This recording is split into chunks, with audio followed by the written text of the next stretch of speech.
एक गांव में साधु नाम का एक व्यक्ति हुआ करता था। वो पुराने सामान उठाते हुए अपना जीवन गुजारता था। आए दिन डंप यार्ड में के कचरे में से पुराने सामानों को ढूंढकर इकट्ठा करता था। अगर कोई चीज मिले तो उसे अपने थैली में डालकर दुकान में बेचता था। उसके 2 बच्चे थे और वो देख नहीं पाते थे, मगर वो उनका बहुत लाड प्यार से देखभाल करता था। एक दिन उसकी बेटी, पिताजी, हमारे आँखों का ऑपरेशन करवाकर हमारी आँखों की रोशनी लाओगे कहकर आपने कहा था ना, क्या हुआ पिताजी? आप ऑपरेशन क्यों नहीं करवा रही हो? बोलो पिताजी, जब से डॉक्टर हमारे आँखों की रोशनी आएगी बोले थे, तब से हम बहुत खुश हैं। हम भी सभी बच्चों के जैसे देख सकते हैं, खेल सकते हैं कहकर आज दिन ब दिन बढ़ते ही जा रही हैं। हाँ बच्चों, डॉक्टर जी के कहने के बाद आपसे ज्यादा मुझे बहुत खुशी होने लगी है, मगर ऑपरेशन करवाने जितने पैसे मेरे पास नहीं है। मैं उतने पैसे कमा सकता हूँ कहकर भरोसा भी नहीं है। उसके लिए ही मैं कोशिश कर रहा हूँ। वो भगवान हम पर कब अपनी कृपा बरसाएंगे पता नहीं, कहकर दुखी होते हुए कहा। एक दिन वो कचरा उठा रहा था कि तभी बारिश गिरने लगी। वो जाकर एक पेड़ के नीचे ठहरा। तब उसे अपने थैली में से थोड़े आवाजें सुनाई दिए। वो तुरंत थैली में के सामानों को नीचे गिरा दिया। उसमें से 2 लिलीपुट्स बाहर आए।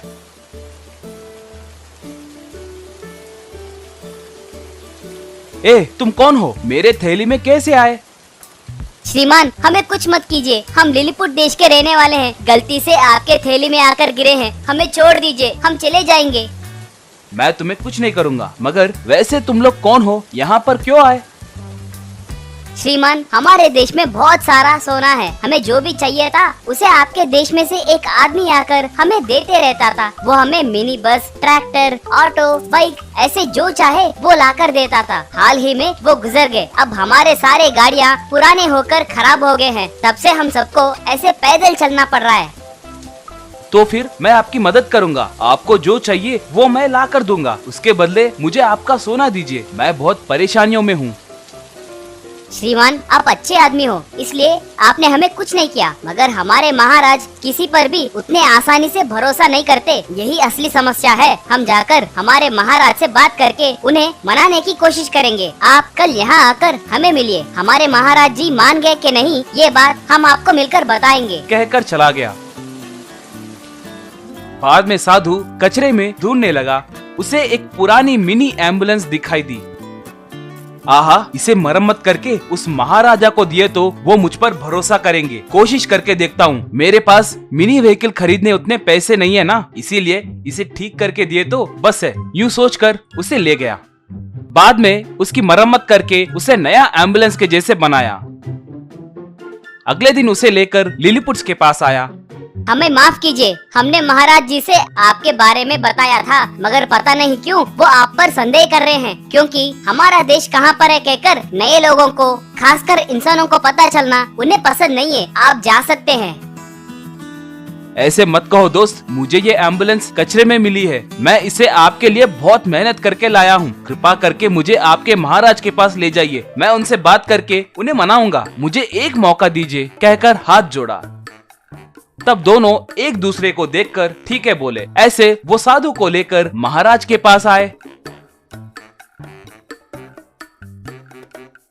साधु को देखते ही सब चाकू और बाण निकाले।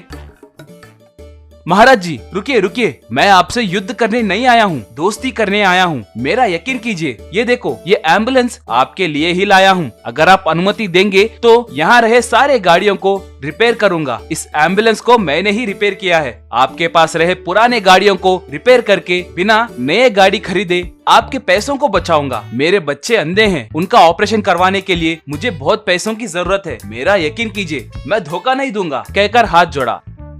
तुमने सही वक्त पर एम्बुलेंस लाया है भाई। बिना एम्बुलेंस के हमारे लोग बहुत परेशान हो रहे हैं। ठीक है, यहाँ रहे सारे गाड़ियों की मरम्मत करो, देखते हैं। तब साधु वहाँ रहे सारे गाड़ियों को रिस्टोर किया। वो देखकर सब खुश हुए। सब उन गाड़ियों को चलाते हुए यहाँ वहाँ खुशी से घूमने लगे।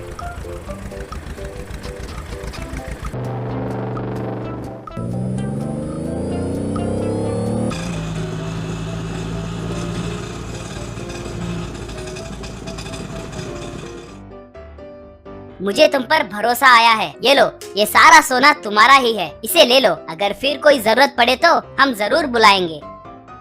साधु महाराज और बाकी के लिलीपुट्स को नमस्कार किया। ऐसे साधु दोनों बच्चों के आंखों का ऑपरेशन करवाकर उनके आंखों की रोशनी लाया। बच्चे खुशी से उसे गले लगाए